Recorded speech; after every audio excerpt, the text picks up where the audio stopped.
You and Simon did something fun yesterday, and it's going to introduce us into our next segment, our first segment of the day. Go ahead, Jordan, take it away. Right. So yeah, last night, very late, due to scheduling, me and Simon got around to seeing John Wick 4. Well, I say got around to seeing. It's literally like the first day we could get tickets. Um, and yeah, we're going to talk about today on our first "Is This Cinema" segment, where we decide whether or not a movie is cinema. Um, I feel like that's just a more interesting conversation, really, because I mean, if you're not familiar with this, we've probably heard of Martin Scorsese sort of decrying the prevalence of superhero movies, saying that they're not cinema. There's you can read online about it. It's super interesting, kind of, also kind of not. Um, but honestly, I think on some level, I sort of get where he's coming from. We're like, you know what? Like, you can sit there and sort of like measure movies on some scale, 5 stars or 10 out of 10 or whatever. But I do feel like some movies, man, they work. Some movies don't, right? And it's often kind of mysterious as to why. Um, so today, yeah, we're going to talk about John Wick, and hopefully Simon will join us. He said he is on his way, um, and he gets here in time to actually discuss this movie with me. Otherwise, this is going to be me describing the movie to Josh, and he's just going to nod along because he hasn't But seen it yeah, yet, like that. wow, Yeah. wow, Um, wow.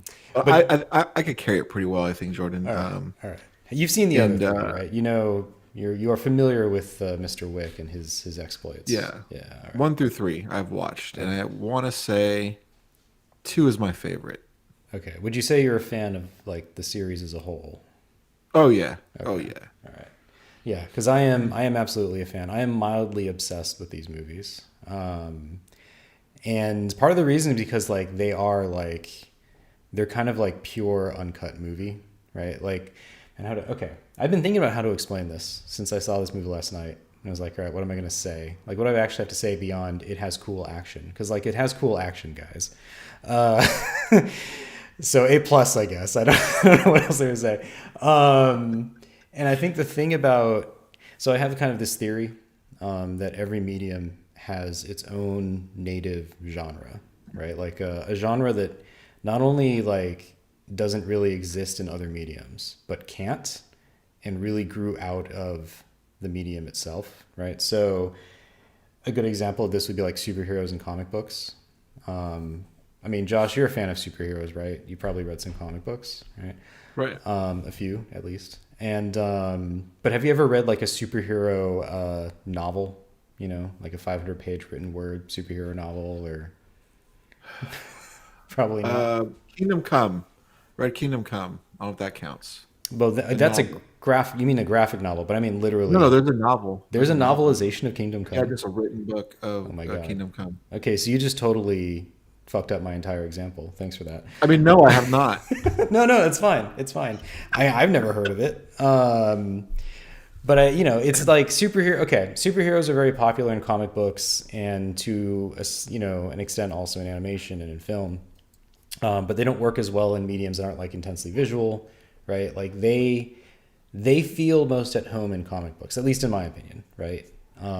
Even though I like movies as well and I like animation, there's just something about a 2-page splash of like Superman punching a guy that's always gonna like just capture the essence of the character better, I think, than any animated show ever will or any live action movie ever will.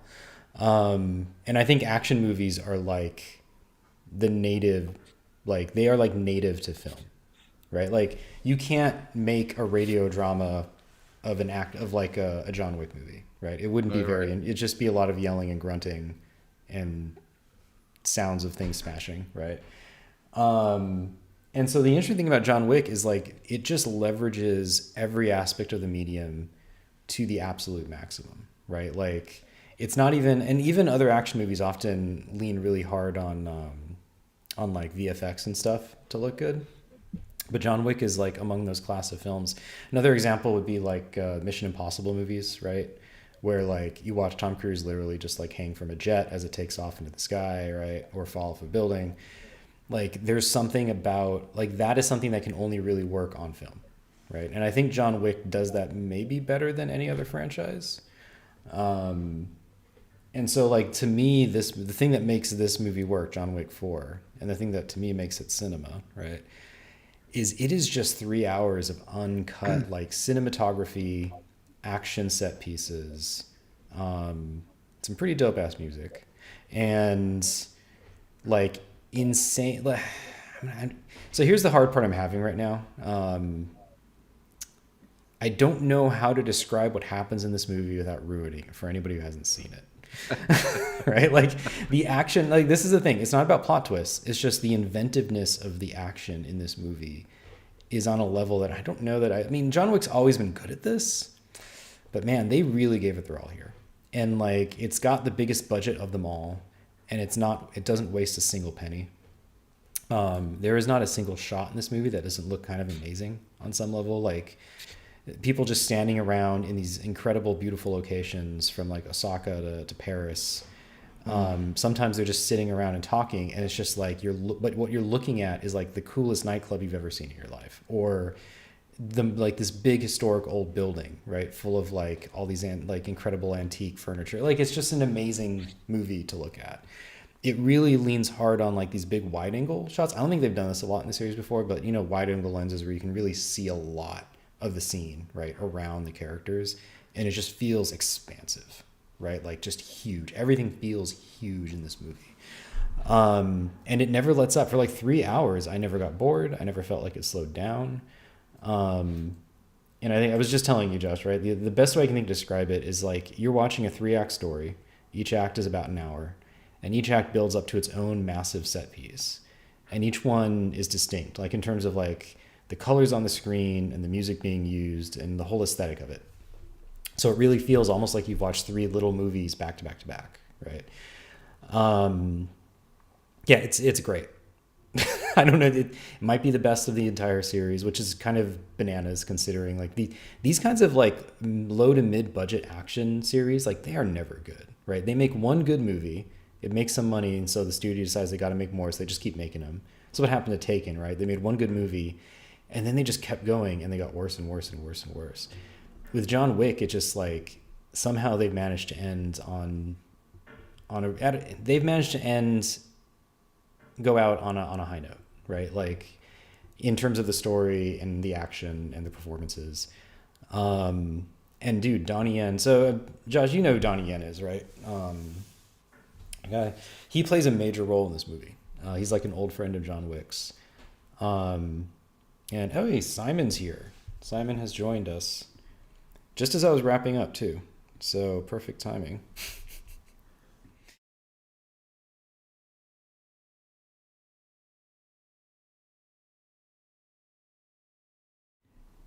He's done a lot of martial arts stuff, but I think something that he's exceptional at that not even a lot of other martial artists are good at is he's just really good at physical performance.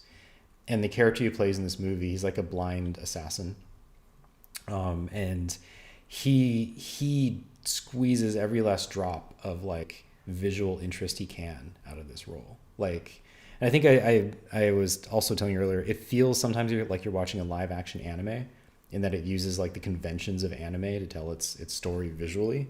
And Donnie Yen is like he's the main reason I think that, because he's doing stuff that you see badass characters do in anime all the time. Like there's this scene where like this insane fight is breaking out all around him. He's sitting in a corner eating a bowl of ramen slowly, I guess waiting for the most dramatic moment to enter. and then he does, and it's amazing. So yeah, no, this is cinema. This is the best kind of cinema. I will probably see it again, maybe in theaters, just so I can see it on a big screen. Because like John Wick I've never really thought of as like, oh, it's a big screen movie that you gotta see in theaters, right? The way that you would like Avatar or something like that, right? But dude, this one, it kind of is. Like it's just so massive in its scale and its scope and the things it's showing you.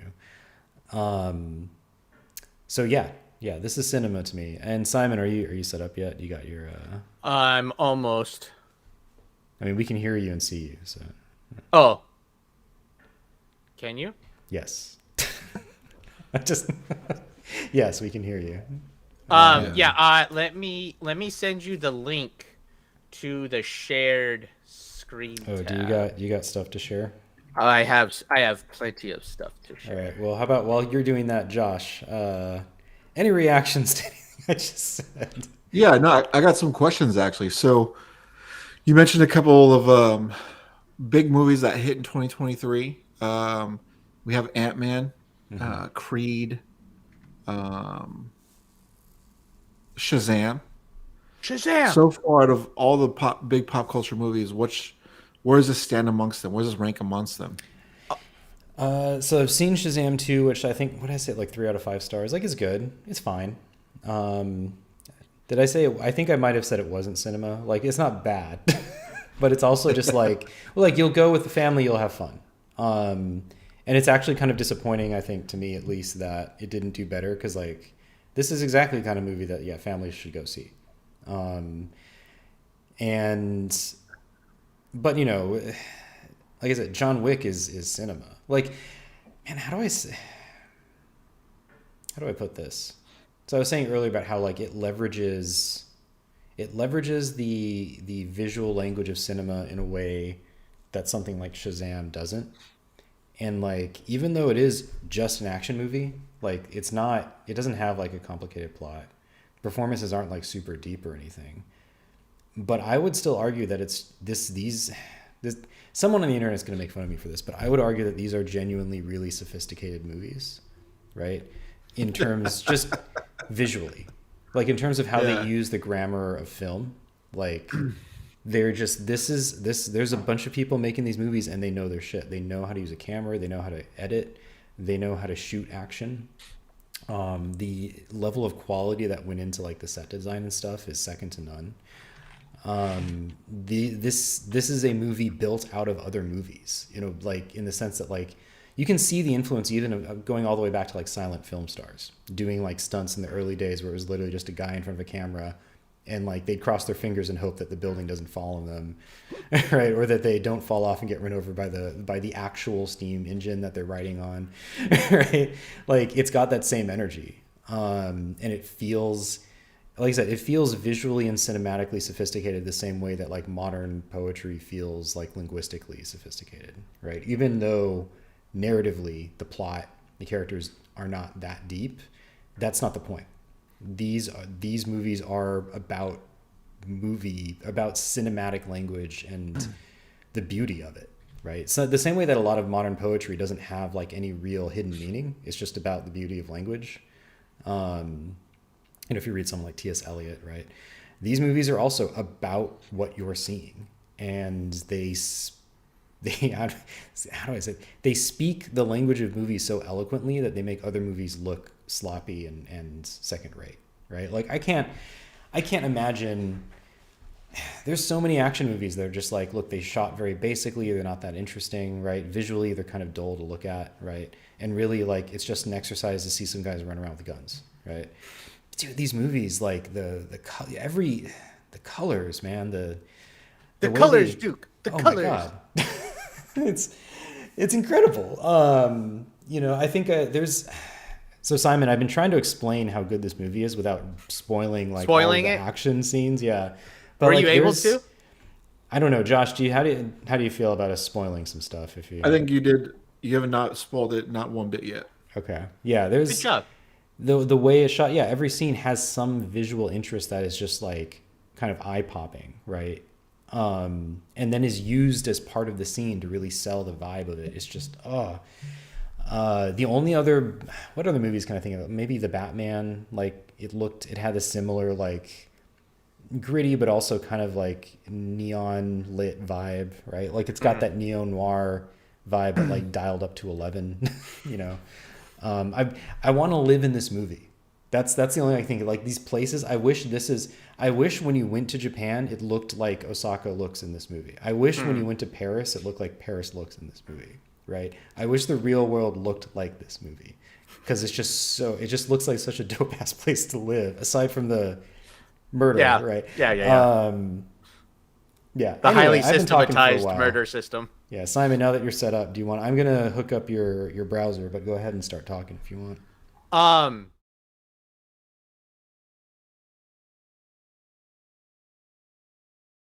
just did. It was the best. It was so freaking tight. It was the oodles and oodles and the koodles and koodles. It's yeah. So are we recording right now? Is that what we're doing? Yeah. Yes. we're Okay. recording. So then I really should have rehearsed what I said. Simon, did you just started talking and you didn't even think to?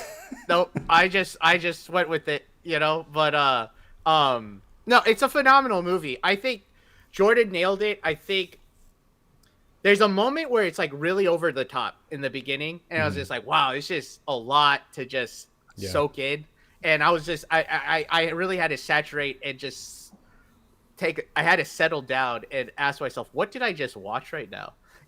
And but then as you continue on with the movie, you realize the choreography and the length of the choreography of these fight scenes is absolutely stellar and incredible.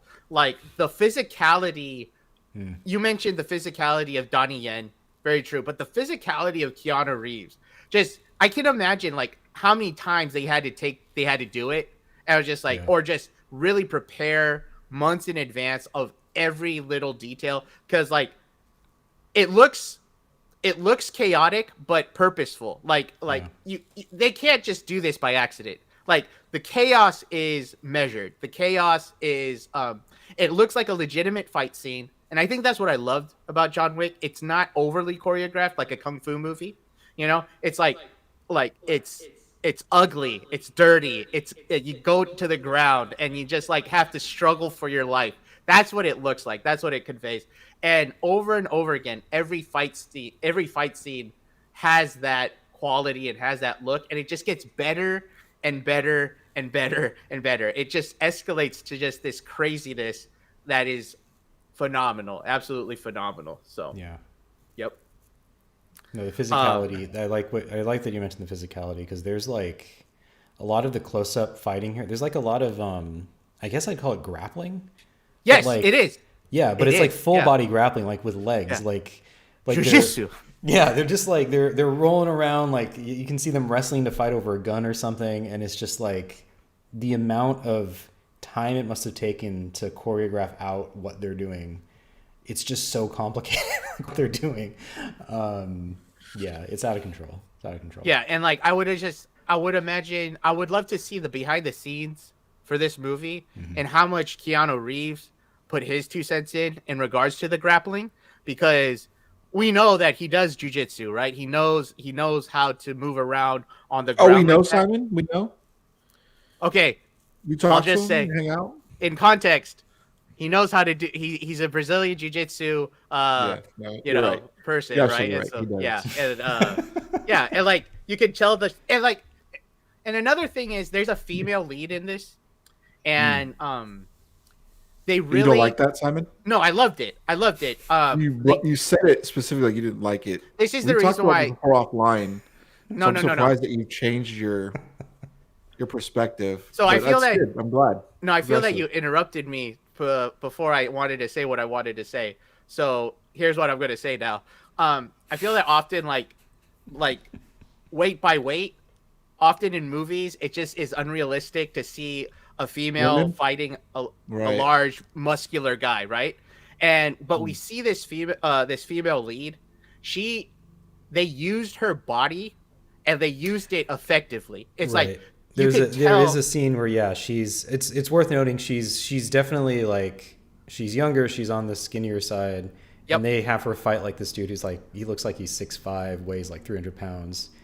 And that's kind of the point of the scene is like she's got to kill this guy, and it's just a lot of work.